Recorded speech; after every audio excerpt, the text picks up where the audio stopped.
We're here with our USA Today Writers panel for the NFL Draft. People often talk about the depth of the 2013 draft, but we want to ask our panel, who is it, which teams do we think are most likely to move up in the first round? To me, the team that could do it and the team that has done it in recent history is the Atlanta Falcons. So they have some holes on their roster, and they're at the back end of the first round. They're going to have to go up to get an impact player, and they did it, like I said, a couple of years ago with Julio Jones. All of a sudden, you get a little taste for that. You want to do a little more of that. You don't want to sit there and wait for your pick, JB.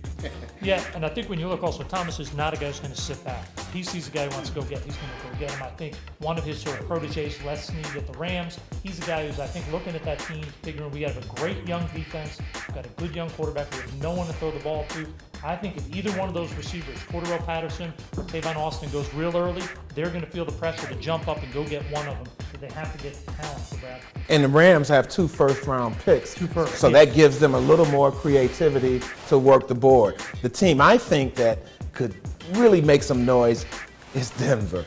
They're going all out. It's win now. That aggressive mindset, starting with Elway, may play itself out in the draft. If they see somebody, maybe a D lineman, that they think they can get their hands on and they can make a move, I think they do it.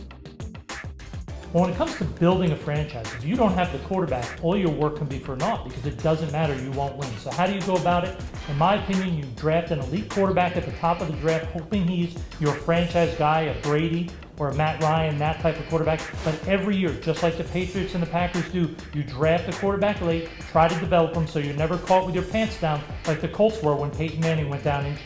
If you can get that guy. This was the wrong year for these teams up top that need a quarterback. The expectations for quarterbacks now are out of whack after last year's class. Everybody thinks all of a sudden, no, you can just grab this guy, he's going to step right in, and even if you take him, you know, in the 3rd round like Russell Wilson, he's going to step in and have a Rookie of the Year type year. The expectations are out of whack, and this draft class right now is not the one that you want to look at to grab one right away.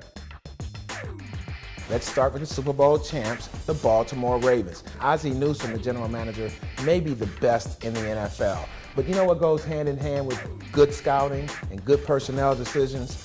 Good coaching. I think that's one of the things that make it overlooked in the Ravens with their magic in the draft is how well they bring these kids in, they develop them. And not only developing the players after they're drafting, but getting your scouts to understand, A, your scheme and what kind of personality that you want in a player that can fit with your coaching staff. When I think about teams that draft well, I look at another perennial playoff team, New England. You have Bill Belichick there. The one thing that gets overlooked is that they do so well in free agency and landing guys that are not reaches contract-wise and have 4 or 5 year impacts, that when they draft a rookie and ask him to contribute, he gets some time on the bench to learn, he gets some time behind veterans, and then he's ready to go. And now let's go to the other end of the spectrum with teams that don't draft well. I'm starting it out, and this is too easy. We're talking about the Oakland Raiders here. When if a guy could run well, that's the guy we're taking. We want speed, speed, speed. Well, we're not drafting track stars here. You're drafting football players. And I think that sometimes really gets lost in the shuffle. Does the guy enjoy football? Does he play football? Does he play like he enjoys it? I think another team that has been the punchline of a lot of jokes over the past few years, outside of the Darrelle Revis pick, has been the New York Jets.